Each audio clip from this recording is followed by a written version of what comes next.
Hello and welcome to the Behind the Film podcast. I am your host, Nick. And I'm your host, Oliver. Today we'll be talking about are superhero films actual cinema? It's an interesting question. Yes, well, I mean, Martin Scorsese certainly thinks not. He thinks absolutely not. Yeah. They are complete garbage. So, Oliver, first of all, do you like superhero films? Yeah, for the most part I do. I mean, like, it seems like now there's a lot of just cash grabbing from a lot of films, even within the same universe, you know? Like, they're just... But there's good films as well, you know? Because, like, you can call Joker a superhero film. Which it is. But it's, like, there's no superhero in it, right? Yeah, but, like, I think I would say a superhero film is something that's based off, like, a comic book. Yeah, well, isn't that a comic book film? Because Kingsman is a comic book film. Scott Pilgrim is a comic book film.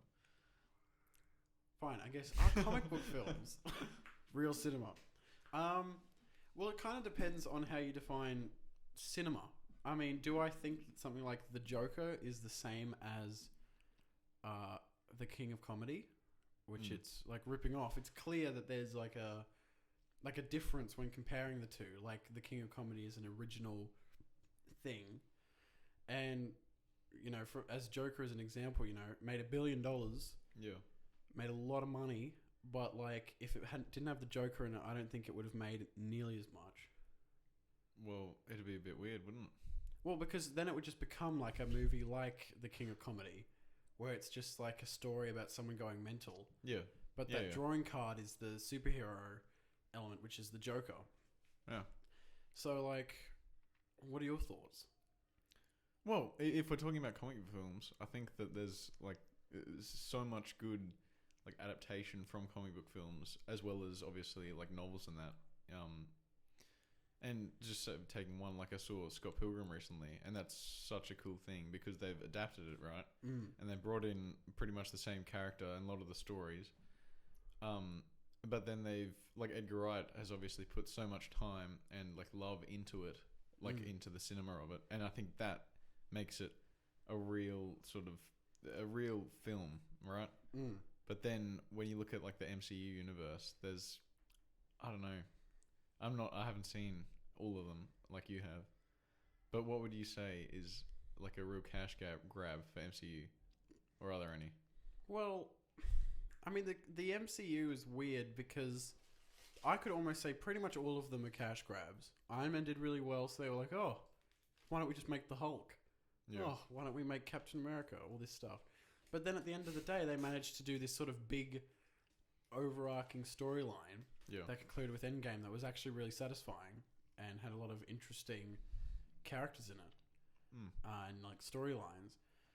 I mean, it's certainly different when comparing something like The Avengers to Joker. I think both are definitely striving for different things, and, like, compare Joker to Scott Pilgrim. You know, they're all trying different stuff. I think it's Marvel MCU. I wouldn't necessarily say is a cash grab. They've just managed to turn it into this huge money conglomerate. Yeah. Whereas something like the DCEU, which was like Batman vs Superman, was just a cash grab. Yeah, because they were like, we'll just try and make the same thing. Or those remakes of Spider-Man, like The Amazing Spider-Man with Andrew Garfield, that was just a cash grab. They were like, they didn't have any sort of passion for it. They were like, let's just make the same film again and we'll make more money. Yeah, exactly. And I think that's what, like, you know, this whole argument is that what is real cinema, right? And how can you define real cinema? Because if you're saying that real cinema is like, you know, it has to be, well, yeah, how can you say something is real cinema and say something that isn't real cinema? Because, like, looking at our situation, right? For example, you could say, oh, real cinema is when it's like a feature-length film that has a big budget, right? But that's just not true. Because you can make incredible films with a small budget and and short films, exactly, with no budget. Which is what we're doing at the moment. Yeah. We're trying to do. Well, you know, it's like so many artists are struggling to just have money, right? And then to actually use it on their endeavor is another, you know, like, argument entirely for them, like, in living their life. And to be able to create a film with no budget that explores a storyline that is actually interesting and captivating for the audience, I think that's a really hard thing to do, and that's what I mean is like, what is real cinema? Because I think there must be passion behind it. Yeah, well, I mean, I think that there's certainly passion. Like, again, Scott Pilgrim, Edgar Wright had a lot of passion for that. You clearly could tell that he was putting a lot of effort into making it. And I mean, there's parts of superhero films that I think do good for cinema. I mean, they give a lot of people jobs. They give a lot of people who are computer, effects, because they need so much of that in their films. Actors, it's good because, hey, if you're cast in a mainstream superhero film, then more roles will just naturally open up to you because you're a popular actor. It kind of gives you a platform to jump off of. Like Chadwick Boseman, good actor, was good before Black Panther, but Black Panther made over $1 billion. Everyone saw it, and then he was just thrown roles left, right, and center. Yeah, exactly. Which is good because, he's a good actor and it managed to shoot him higher. I suppose our superhero movies, real cinema, kind of more comes down to the filmmaker's intention. Like The Amazing Spider-Man, completely soulless, just nothing. It just, there was no love there. But that wasn't the filmmaker's intention, was it? Well, no, but like the filmmakers are partially the producers. I think they are certainly part of the filmmaking experience. Yeah. And at the end of the day, they're actually the ones who call the shots. The director might be able to run the thing, but if you're a producer, you can just cut off his funds and then nothing goes ahead. Yeah, exactly. And it's odd. It's certainly an odd stigma because, for example, you could watch Lord of the Rings. It's based off a book. But then you could watch Scott Pilgrim if it's based off a comic book. And then people are like, wow, one of them is such an incredible adaptation. And then some people are like, oh, it's just a superhero film. Like, it's weird with the comic book, like being based off a comic book rather than, like, if the Black Panther was based off of a novel, would there be different sort of connotations made? Yeah, it's hard to say, because it's like, it's a very tough thing to say because you can't obviously look at a film in a different light because you can't see what's going to happen. But then I think all art, right, and that's what cinema is, right? Art. You have to have like risk and love and passion for it in order to create art. Because if you're creating art with no passion and no risk involved, then who's going to enjoy watching that? Yeah. And that's like superhero films. There's no risk. But I think cinema's art, but it's also, it is meant to bring joy and escapism to people's lives, and a lot of people. Yeah, well, that is art. Like Scorsese, again, he thinks that there's a place for superhero films, but he thinks that, the real filmmakers who are creating original stories need the theaters. Whereas something like, Avengers could be more online in the kind of modern digital era. Yeah, I think so too, yeah. I mean, I agree with that. I think that people who are making completely original content out of their own wallets should be able to do that, whereas these huge studios should, just put it on Disney, whatever the hell. Yeah. It's certainly interesting to try and define how you, like, what side you're on, because I think there's points for both, really. Exactly. It's a really tough sort of like thing to choose. And then you've got like directors like Taika Waititi, who direct Jojo Rabbit, right? Which is nominated for Best Picture, but then they're directing Best Screenplay. Thor. It's like there's a real but then. Well, I mean, that's clearly a thing that he was able to get Jojo Rabbit all the funding, and people were interested to see it because he made Thor. Yeah. He certainly wasn't prolific before Thor. And so now that he was able to do that, that's given him the ability to make his own original films. Yeah. Which I think is a good thing. I mean, I didn't like Jojo Rabbit particularly, but at the very least I can look at it and be like, I think that's really great that because he made one of those films, he's able to make all this original stuff. Yeah, and so I think that's where, like, so how can you say that superhero films aren't cinema if they allow a director like Taika Waititi to, like, grace the screens with his original films, right? So because that's the platform, right? And so you can't go from something that isn't cinema or that is like just like regarded as something that is below cinema, and you can't use that as a platform to get real cinema nominated for Best Picture, right? because I don't think Thor Ragnarok is, that's nowhere near Best Picture, right? Well, no, certainly not. I mean, they're trying to achieve different intentions. Yeah, obviously. But that's the thing. Black Panther got nominated for Best Picture. Did it really deserve that? I don't think so. Yeah. Sure, it was nice for, there to be a black superhero and for it to be in a decent film. Yeah. But there's been black superhero films before that. Yeah. And I feel like they only nominated 8 films for that Best Picture in 2018 when Black Panther was nominated. I think that film should have been, something else. Yeah. That was more original. Yeah, I think so too. But then it's like when you look at the Oscars, there's a real marketing thing going on with a lot of them, just purely for the nominations. But then I think the winners are the ones that are actually the true sort of winners, right? Yeah, well, I mean, I think you can just look at what happened with the Oscars this year. I mean, Bong Joon-ho won everything, but in the build-up, they nominated all these other people who were more mainstream. Yeah. But at the end of the day, they still gave it to the person who made the best film. Yeah. So it's odd.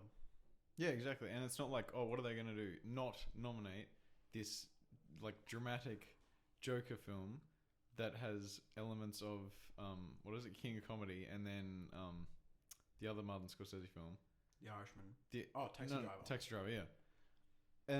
And has got over $1 billion in it's just back $1 billion back. How are we not going to nominate that for an Oscar, right? Because it's such a big film, and it's part of what drives people to watch the Oscars. Because if it's just filmmakers and actors and that watching the Oscars, then it's not going to be talked about as much, right? Yeah, well, I mean, Avengers Endgame was huge, and that didn't really get nominated for anything. Yeah, but they're not trying to do anything different, right? So Avengers Endgame is But was Joker similar. doing something different? Yes. What compared to Batman vs Superman? Wasn't that their previous one in that universe? I don't know if it's even the same universe. I don't know how it works. Yeah. Well, I mean, the Joker, it had, good acting, really good acting. But does that mean it's it should be the most nominated film of the year? When I saw it, I was like, it's just another superhero film, but it's just more dark. If I saw Joker getting nominated, I kind of thought, where's Logan's nomination? Yeah. I didn't... Because it served the same purpose. Logan was trying to be a darker thing, and it was certainly trying to be serious like Joker. I mean, Deadpool, it's not taking itself seriously. Yeah. Well, I don't know. Because when I saw Joker, I didn't think that was a superhero film at all. Okay, it's got the Joker in it, which in other films and other mediums, he plays in a superhero world, right? But this was not. I didn't think it was a superhero film at all. It was just about this one dude, Arthur Fleck, right, who has slowly sort of breaks down throughout the film and then becomes this character. And it's not like the character that actual Joker character is explored as the Joker, right? It's just got that final scene where he's not before the mental asylum, where he's just walking down and he actually looks like what everyone knows is the Joker, right? But then for the rest of the film, it's just this normal guy, or not normal guy. But that's the thing. I mean, for some superhero films, the superhero doesn't become the superhero until the very end. I kind of saw it. I looked at Joker and I was like, would anyone watch this if it wasn't the Joker? Yeah. Would their interest be even close to being as much more if, it was just called Arthur and he never became someone called the Joker and there was no DC logo. It was just Joaquin Phoenix going mental, Yeah. Would that have made $1 billion? No way. Yeah, exactly. No, but that's because there's already so many people that are fans of that franchise, right? And that character, which is completely understandable. And so when you're talking about the money, then obviously, yes, the Joker has made a difference. But then when you're talking about the story and the actual cinema behind it, I don't think that there is a real, superhero element to it. I suppose, but at the very end of the day, you still got a bunch of... It's a film that all these comic book nerds are still analysing because there's scenes where Batman's in it. And you might see some little Easter egg to the Riddler.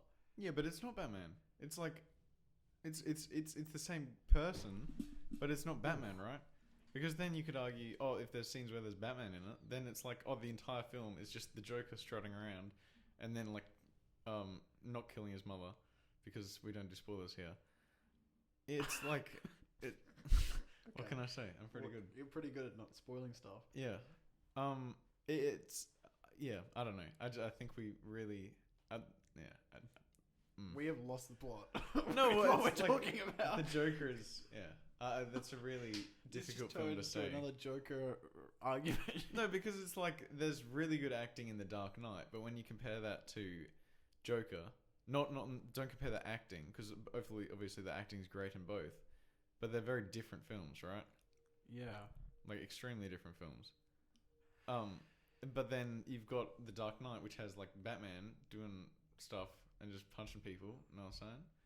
And then, and then you got he's punching Joker, people. where he's like, I don't think it's a superhero film at all.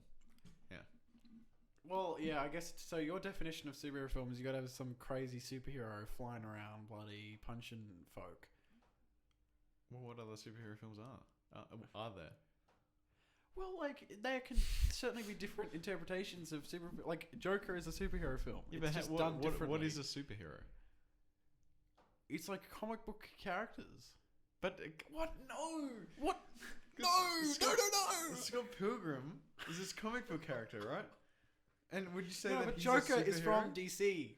Yeah, he is a DC character. Does that make a difference? Because it's from comic books. So different compared to comparing DC and Marvel to something like Scott Pilgrim, which is an obscure, random comic book.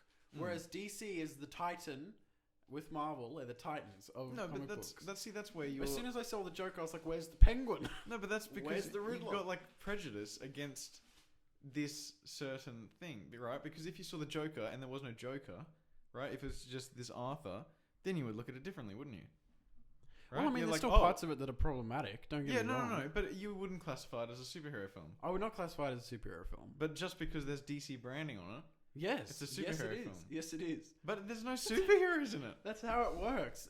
But it comes under the branch. You type up superhero films 2019, Joker comes up. Yeah, sure. Whereas if the Joker wasn't in it, and it was just Arthur Fleck, some random dude living in Seattle, it's related, going insane, it wouldn't come out with superhero film. It'd be just a drama. It's related to superhero. The film is related to superhero films, but it's not a superhero film. I really don't think because a superhero is someone with unnatural abilities, right? No, but and there's no one with unnatural abilities. Superhero film is characters from superhero comic books. That is a superhero film. What? But that defeats the what? Then every single comic book film is a superhero film, right? Joker is from a comic book superhero story. Yeah. Scott Pilgrim is not a superhero story. It's still a comic book story, but it's not a superhero film.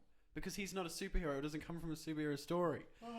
Joker is from DC, Batman, superhero story, therefore superhero film. But the story... Oh my God. The story related in Joker isn't the story from the comic books, right? It's similar. It is the story from the comic books. It's not the same. It was like the Killing Joke or some crap. Oh, was it? I don't know, something like that. It was like these little pieces, and then they ripped off Scorsese and then chucked it in a bucket, and was like, Joaquin Phoenix sprinkles. There's your Joker movie. Yeah. Okay. So last week, I recommended Whiplash. Did you? Did you really? I did. A film by Damien Chazelle. Oh, madman. Yes, he's very good. I mean, I came from watching La La Land, which, it's such a great film. I have very high expectations to this one. And I think it lived up to those expectations in the most part. I really enjoy incorporating music into a film, like actual music, right? So when it's with this one, there's a lot of jazz because it's in a jazz band, right? Yeah. And I think that's a really cool sort of idea to incorporate. And I've spoken about it before. Just putting different types of art within a film. It's a really cool idea. And it always turns out to be very effective and very interesting. Yeah, it was clear that Chazelle has a huge love for music and jazz specifically. Like jazz is in Whiplash, jazz is in La La Land. I almost thought that Ryan Gosling was almost like Giselle in La La Land because he's like this person who loves jazz. Yeah. Which Giselle is, but obviously makes films. He doesn't just play jazz. Yeah, well, I mean, I don't know much about Giselle, but it could be that it's basically... You right there? It could be that it's basically like a sort of like biography almost. Because he could have gone to LA to try and do jazz, but then he's ended up sort of transitioning into director. Would have been interesting if that was actually how the film ended. Yeah. And I mean, what you would say that La La Land is a better film than Whiplash? Yeah, I think so. But La La Land's become like one of your top movies. Yeah, it's so good. Yeah, I need to watch it again. No lie. Well, yes, if you watched Whiplash, hope you enjoyed it. With my recommendation, because it's my turn to recommend, next week will be an incredibly epic and Chad classic films guide. For all of you people who haven't watched classic films, we're going to talk and recommend some so you know can get into that classic cinema. One of the big parts of classic cinema is silent films in the late 1800s all the way through to the 20s and 30s. And pretty much the biggest auteur legend of classic films is Charlie Chaplin. So I'm going to recommend his so-called masterpiece, City Lights. In 1931 it was made, I believe. And yes, please go out and watch that. We will be discussing that on next week's podcast, along with a plethora of other classic films. Hope you enjoyed this week's episode, despite it being a little bit short. Yeah. We have had a bit of a limited time in the recording studio. That's right. But next week, we will get a lot of time. Yep. Thanks, Nick. You're welcome, my lord. That's great. Okay. Well, I hope you enjoyed. We'll see you guys next week. Yep. Bye. Laters. Okay. Right. Stop recording, mate. What if I don't want to? Do it.